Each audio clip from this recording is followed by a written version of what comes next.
بیٹی کمزور ہے، جنس ضعیف ہے، لیکن یہ کہ اس پر واقعتاً یہ ہے کہ شفقت زیادہ ہو، بیٹے پر یہ زیادہ ہوتا ہے کہ اس کی وجہ سے میرا نام چلے گا، میرا خاندان ہے، اس کا تسلسل ہے، میرا نام باقی رہے گا، بڑھاپے میں یہ میرا سہارا بنے گا وغیرہ وغیرہ۔ اس اعتبار سے جو اہمیت ہے وہ بیٹے کی ہے، لیکن یہ ہے کہ محبت اور شفقت جذباتی نہ ہو۔ بیٹی کوئی بات کہے تو بڑا مشکل ہوتا ہے ٹالنا، اور اسی اعتبار سے واقعہ یہ ہے کہ میں بسا اوقات بمشکل اپنے آنسو روکتا ہوں اس واقعے کو بیان کرتے ہوئے کہ جب حضور کے سامنے حضرت فاطمہ آئی، جن کے بارے میں حضور فرماتے ہیں فاطمہ تو بِضْعَةٌ مِّنِّی، میرا جگر کا ٹکڑا ہے فاطمہ، اور انہوں نے آ کر، اب تصور کیجئے آپ خود،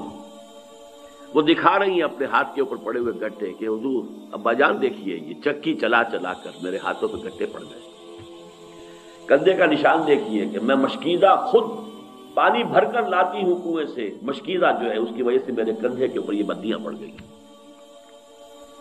تو اب تو عام مسلمانوں کے ہاں بھی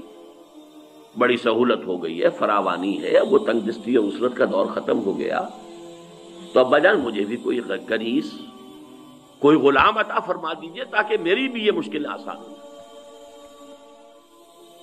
کیا بیتی ہوگی حضور کے قلب، تصور کیجئے۔ کہا کیا ہے؟ نہیں بیٹی، یہ چیزیں ہمارے لیے نہیں، میں تمہیں اس سے بہتر چیز دے رہا ہوں۔ ہر نماز کے بعد وہ تسبیح فاطمہ جو مشہور ہے، جب بھی کبھی آپ یہ تسبیح فاطمہ کیا کریں تو اس واقعے کو یاد کر لیا کیجئے کہ تسبیح فاطمہ کا شان نزول کیا ہے، یہ کب عطا کی ہے حضور نے صلی اللہ علیہ وسلم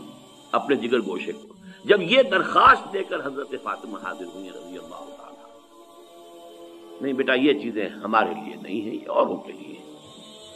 ہمارے لیے تو جو چیزیں بہتر ہیں میں تمہیں وہ دے رہا ہوں۔ نماز کے بعد 33 مرتبہ سبحان اللہ، 33 مرتبہ الحمدللہ، 33 یا 34 مرتبہ اللہ اکبر کہہ لیا کرو۔ روایات میں تھوڑا سا فرق ہے،